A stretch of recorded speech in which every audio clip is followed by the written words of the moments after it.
All right, folks, we're back, and I believe we are presently waiting. uThermal and TLO, I think, just actually got a match. But while we're waiting on them to get going, let's crack my knuckles. I want to show you guys the jersey design we went with for Beal / team looking for team.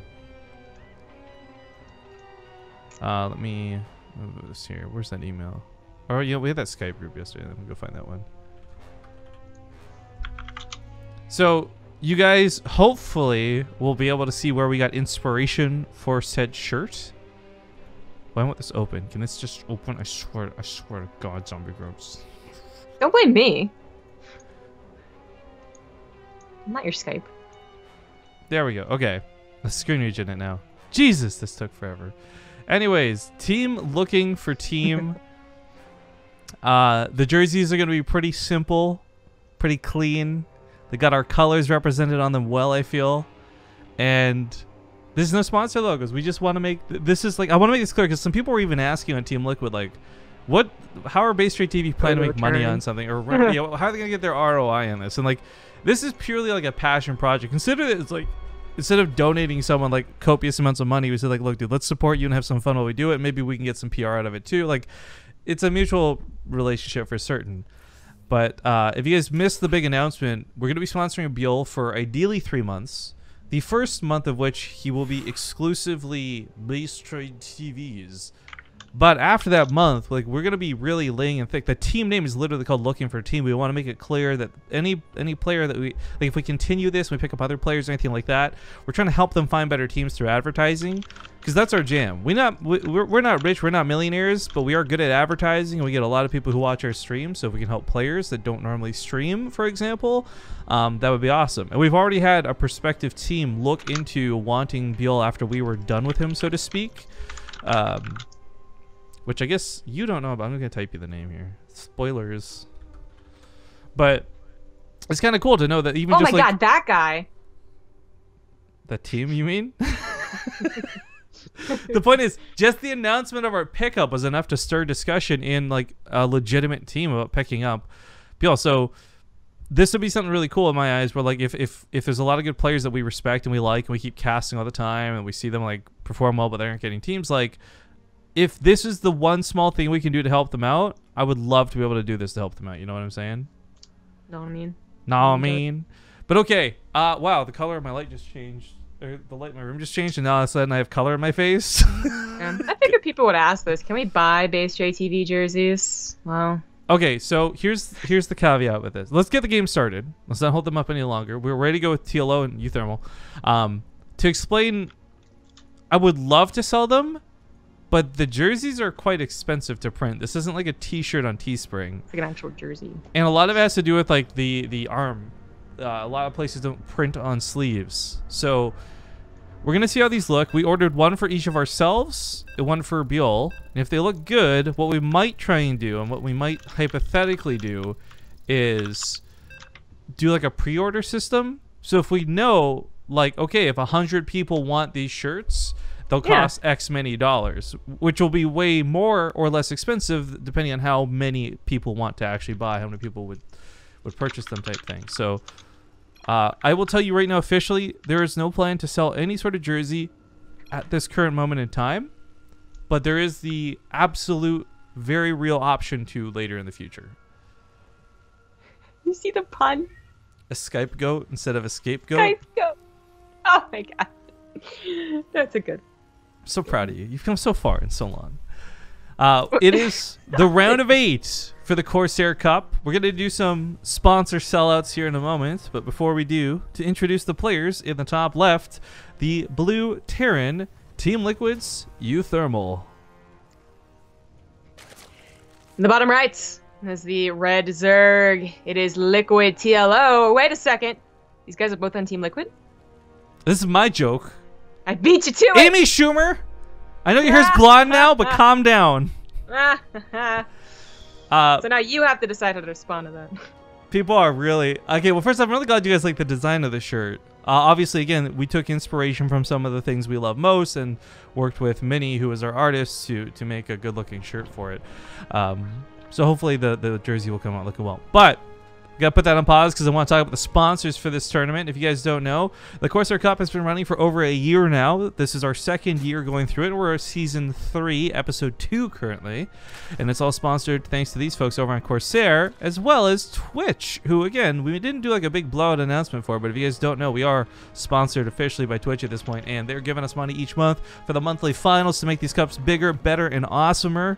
So if you guys really want to help us out, you can either A, sub to the channel. That'll impress Twitch. That's that half of the sponsorship. Or B, if you really want to help us out and you're looking to reward yourself with some cool things like equipment, gear, peripherals, RAM, power supplies, you name it, Corsair makes it all, and they make really good quality products.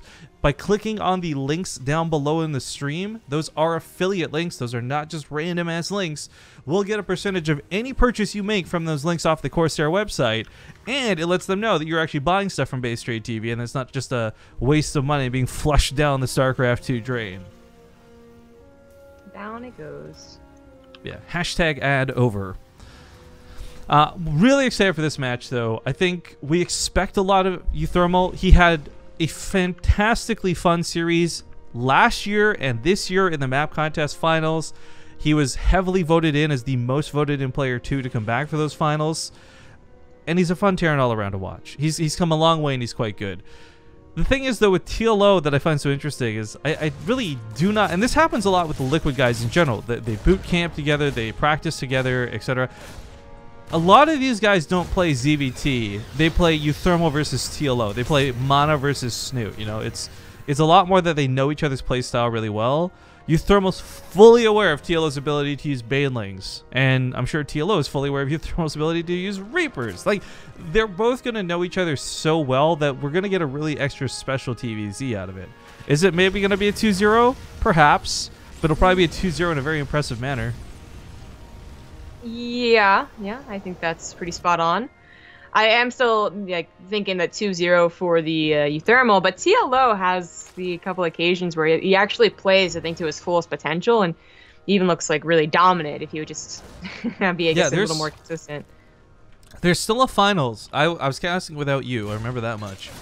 I don't remember if it was solo or not, but the point was it was TLO versus Alive, and TLO was playing out of his mind in that game. Like, his burrowed banelings were on point. His micro was just like, how can you possibly click that fast? Like, he was just the best I've seen him ever. And he was really dominant against a player like Alive, who's, at the time, because this is like, what, half a year ago? A little bit longer than that? Yeah. I would measure at the time probably being better than uThermal, for sure, when it comes to Europe. But now that uThermal's come a long way and there's server latency, like, I wouldn't call Alive the best anymore. Well, still really good though, asterisk. Yeah, the armory's on the way, as well as a follow-up of Cloaked Banshee. This is going to really delay Stim, if that's what he's going to go for. He also fit in 2 Cyclones, so that's why I'm kind of like, question mark game is going to be bio. If it is mech, that would be cool. But yeah. I feel the problem is a lot of mech-related games don't stay to the ground. They eventually go to the air. And Zerg got way better with Corruptors for the air. And while the focus was on fighting carriers, if you guys have been watching a lot of streamers who typically play mech, you'll have noted how good Corruptors are now. So I don't know if that'll be a good or bad direction. But Sim starts up, so none of that's going to be relevant. Trying to circuit fire that Spine Crawler. One chance fuse is all that TLO had, and uThermal's doing a good job trying to protect these Cyclones from getting surrounded, and these Lings just feel very useless against all the Hellbats. This is already doing some nice damage. The Hellbats inside the mineral line will keep the Lings from really getting on top of the Cyclone, but the problem is it's only one Cyclone, and fending off all these Queens is going to be really difficult to do with what he currently has. So TLO's doing a really good job dancing around this, but uThermal, just by denying mining, is doing some pretty nice damage. Not to mention he is killing a lot of Lings, he's getting some good trades. Hellion and the Banshee comes to the backside. If he kills these Queens, that Banshee's going to have free reign to dance around the outside of that Spore Crawler. But this has, I don't know. I feel like the amount of delayed mining makes up for the lack of worker kills. But generally speaking, that also traded out well when it comes to like 35 Lings, 3 Queens. Yeah, I think that was good enough. I really do. The Spine Crawler, the Queens, the Lings. Yeah, especially with the lost mining time. It delayed TLO's build, so it threw him off. So it was like layers on the way, his upgrades are on the way. I mean, uThermal isn't like running away with the game because his third disease is finishing, but it is finishing, so that's still pretty good. And his 1-1 is still going to start faster than TLO's 1-1, as he only has one evolution chamber. By the way, Tom KD says, Base Trade, have you considered making just simple t-shirt versions of the shirt? So the problem we ran into when we had to get something expensive like a jersey is a lot of t-shirts won't do sleeve printing. So, Tom, I've looked around, but I'll tell you, and this is not meant to be a passive-aggressive thing, legitimately. Oh, no! Is that going to deny stim? That denied stim.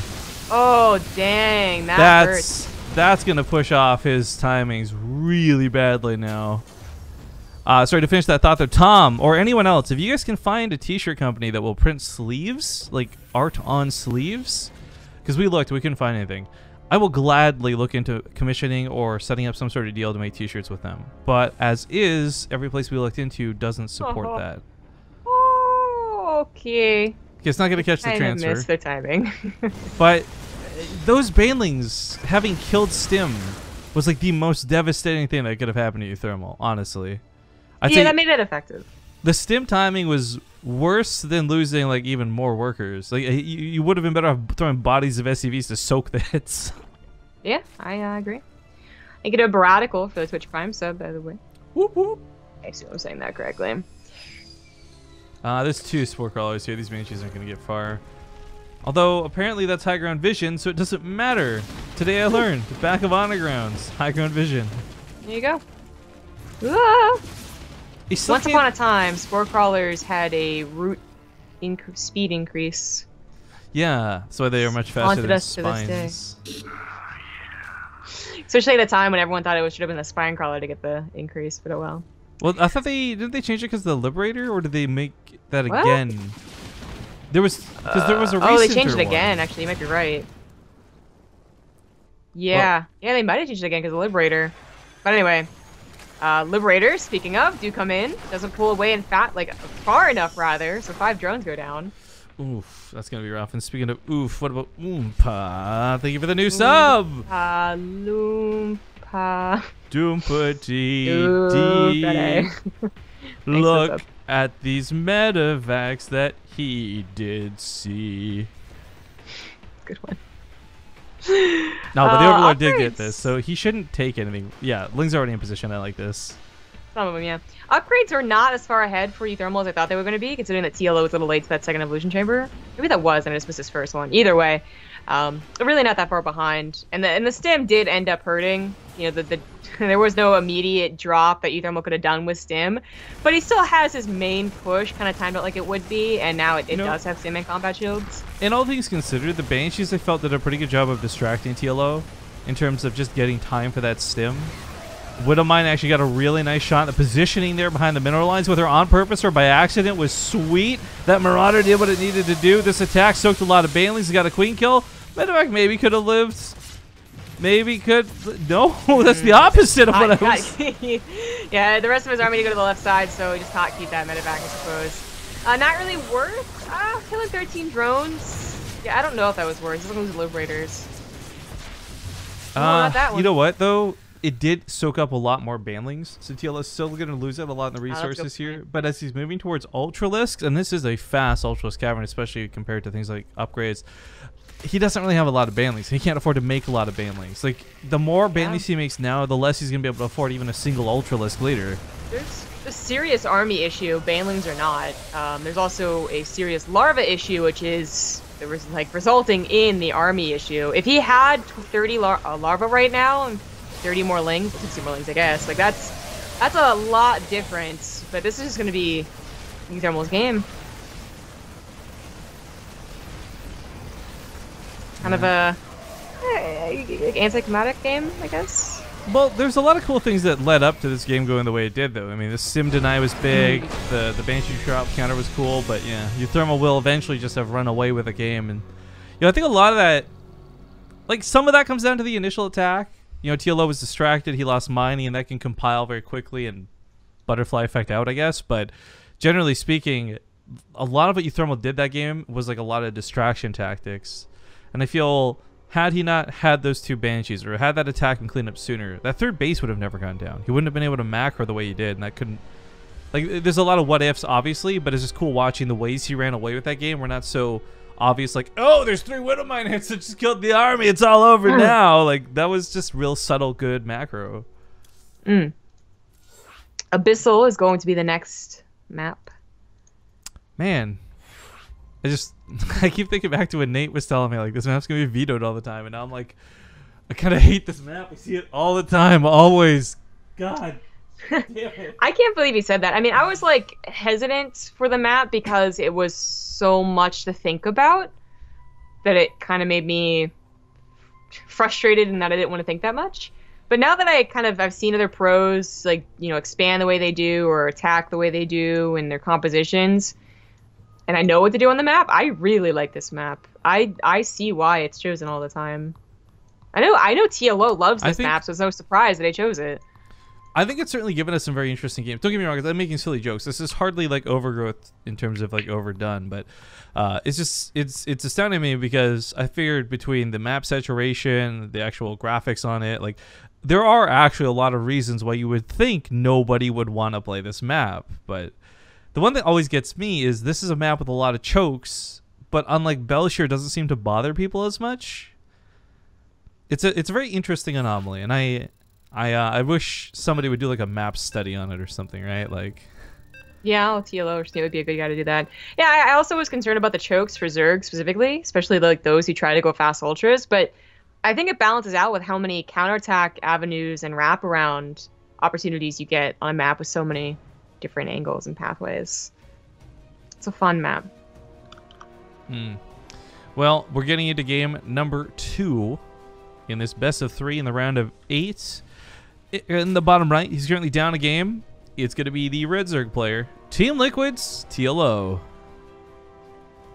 In the top left is the blue Terran. He is Liquid uThermal. uThermy. Replacement Man. Mark. This guy's had a lot of nicknames, but I got to say, the last year for uThermal has certainly been like one of his best, and I've enjoyed watching him grow over time. It's not like he was some nobody who became a somebody overnight. It was like a pretty long, pretty tough journey, and we got to watch a lot of the frustrations, TvZ especially with him.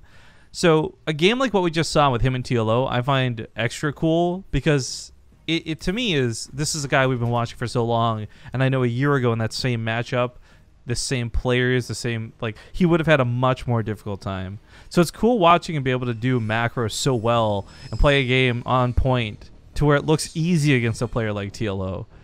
Because that was not a uThermal from a while ago, that's for certain. You get to watch him grow. So I don't know what just happened in your background. It was very light, but it kind of sounded like a parrot screeching. Yes, that was my roommate's parrot. It's very annoying, actually. Wait, is that right? No, it's construction. I've been talking about like every day on the cast. This is buildings. I was like, you've never mentioned a parrot. I figured you would have mentioned a parrot. Okay, logically as well, if she could have a parrot, I would be able to have a cat. Okay. Yeah, you think that they're on the same size. I actually thought that it was really like your roommate doing dishes or something. That's also what I thought it might sound like. No, actually, some of the construction stuff has been straight up scary to listen to. Not because it's like big, loud thuds or bangs or anything that's scary, but like sometimes the guys yell because like you gotta yell. It's a construction site, and sometimes when they're yelling, it sounds like somebody's dying. Like you just hear like ah! You're like, oh shit, did someone just fall off the building? What the fuck just happened? I hate when kids on my street yell because they sound like cats yelling. So like my first instinct is like, what happened to my cat? Oh, just kids yelling because like chasing each other. Your cat mom instinct kicks in. It really does. Anyway, we do have a very early Roach Warren, which is pretty important to talk about. It wasn't a one-base Roach Warren, but it still has double gas, and you know he did open up with the pull first to do this little annoying trick here, and uThermal has not brought back his Reaper to deal with it, so it just is it's a lot of lost time at the command center. That SCV just took refugee status up in Africa or something. Like he is way out of there. I love that he cancels it. He's not going to try and waste time. Starts it up again in the main immediately. It really sucks though, because if he had brought the Reaper back, well, I guess he wouldn't have scouted the roaches. Well, okay. Well, the bunker's going to be done. He knows what's going on. Tank's on the way.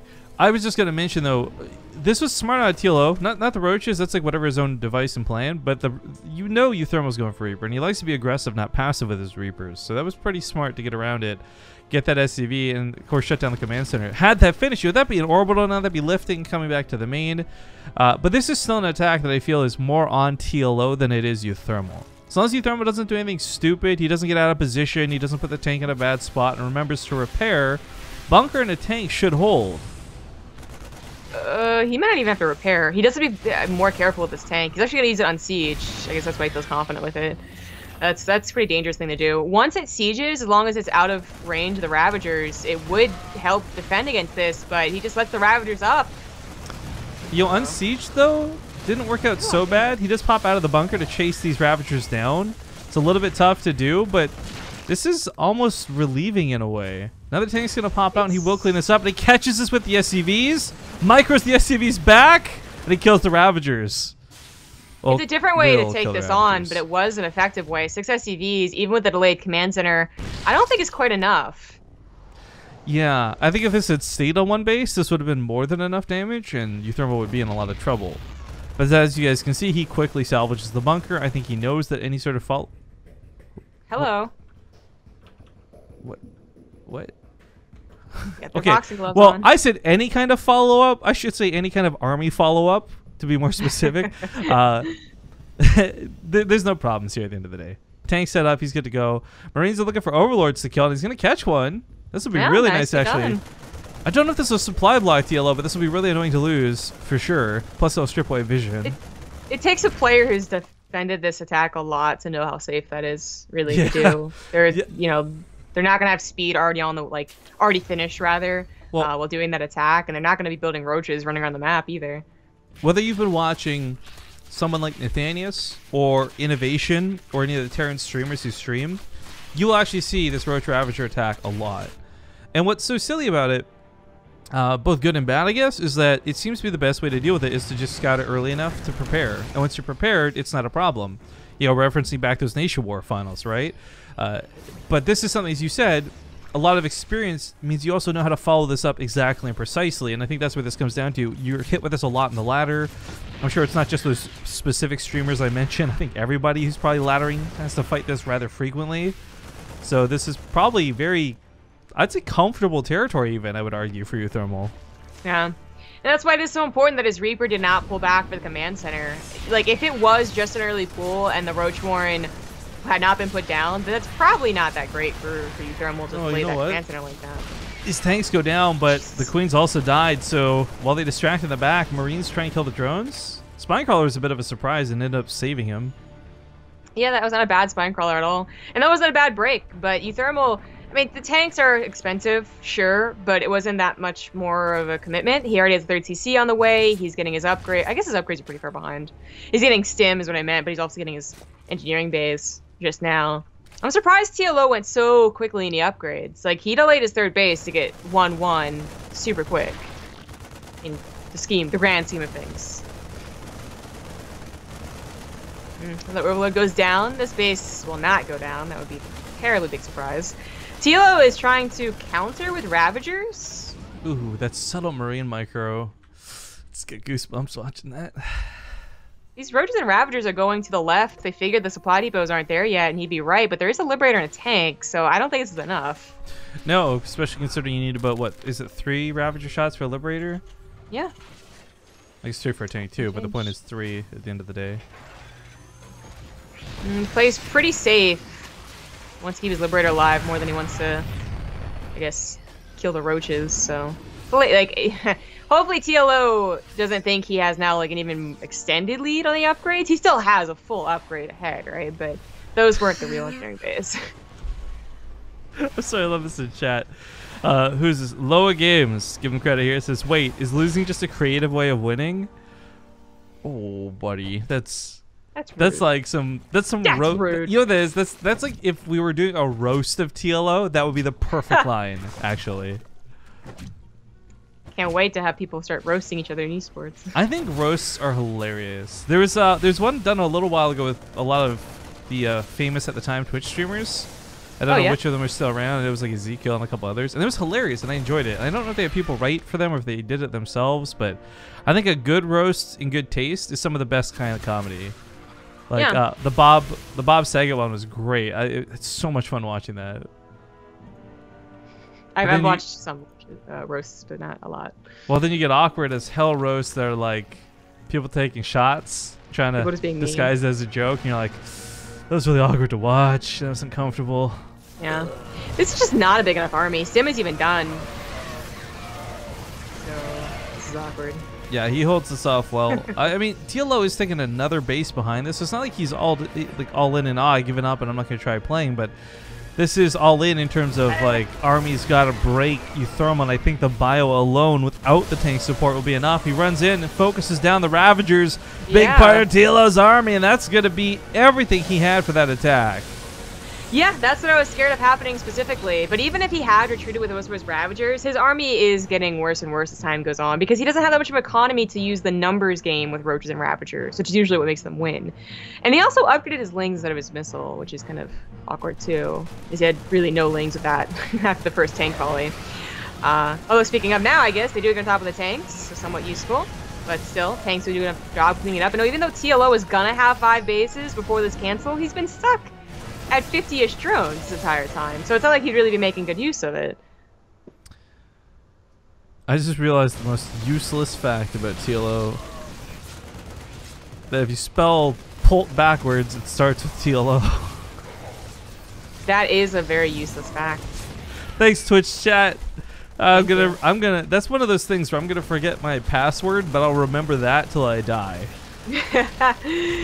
Well, John not gonna do too much, and this, you know, it canceled the 5th. It would have gotten drones to the 4th if the drones were put on the 4th, and it did scout that TLO is still trying to attack in here. And TLO, like, I feel like he thinks he can overrun uThermal at a point where uThermal's like adding on tech labs or reactors or has his tank out of position or something like that, and he's very close to it, but then he just ends up wasting units. So something for me through this is I find this actually a really odd game because I mentioned before these two know each other pretty well, so you know, whatever in terms of like metagaming for a moment, I'm not sure about TLO's choice to have done the Roach Ravager attack. We see it all the time in tournament play, and it never seems to work. And I'm not even just talking our tournament play. Like, it feels like every good Terran player who's competing in a tournament just is aware that that's an option, so they're already prepared for it. I mean, it still works. Like, any all-in, even if it's like the thing to do, it can still work and still surprise someone. But this is one of those things where, like, especially if they've been hit with it 10 games ago on ladder, they're going to be ultra aware to send that Reaper and Scout. And so, I don't know. I can see the reason why TLO does it, but I also see your point, where it's just like, you know, that macro might have been better. Well, it's I'm trying to remember. There's another thing we always talk about, and I don't remember what it is, where in tournament play, people go for it, and you're just like, why? Like, I'm sure this works on ladder, but why here, why now? And I really wish I remember what build I'm specifically referencing here, but the point of this is, like, for uThermal, I'm sure he's fought this like a million times over, so I just feel like that's not a good type of cheese to go for. Something he hasn't seen before? Yeah. Do nurture style link drops or something, right? Like something that's not so conventionally prepared for.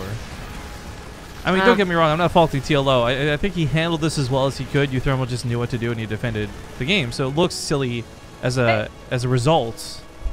Yeah, well, for me, it's less about the actual opener here, and it's more definitely about the follow-up in the way that it was played. I mean, I could see TLO's thinking that he was like very close to breaking uThermal, and if uThermal had worse macro, or was caught at a different time, then sure. But instead, it's just uThermal taking good engagements over good engagements, the better and better engagements. And while this one is still going to get cleaned up, he once again takes out a lot of TLO's army, and actually is looking to get that hive. Yeah, 30 workers dead on top of all of this. And that army supply just continues to get further and further ahead for uThermal. So a little bit sad to see TLO go down, but while he might not be dead right this second, I think that one of these pushes, is going to eventually force him out. So GG.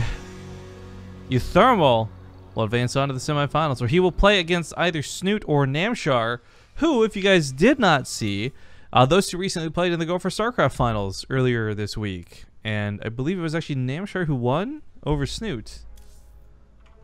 Cool. Yeah, maybe. I don't remember. I was watching Snoot's stream, so it was after our stream. Yeah, he was the America's Open winner for the Go for StarCraft on the 12th. There you go. Anyways, ladies and gentlemen, we're going to go to commercial break. While we are gone, we wait for the semifinals to get started. We have Neeb versus Mana playing on the top side. Keen versus Alive, so it's a TVP guaranteed on the top bracket. Down here, it's guaranteed to be a TvZ, so some nice variety in those semifinals. But, as I said, we'll go to a break. When we return, we'll see if anyone's ready to go. Thanks for watching. I'll see you soon.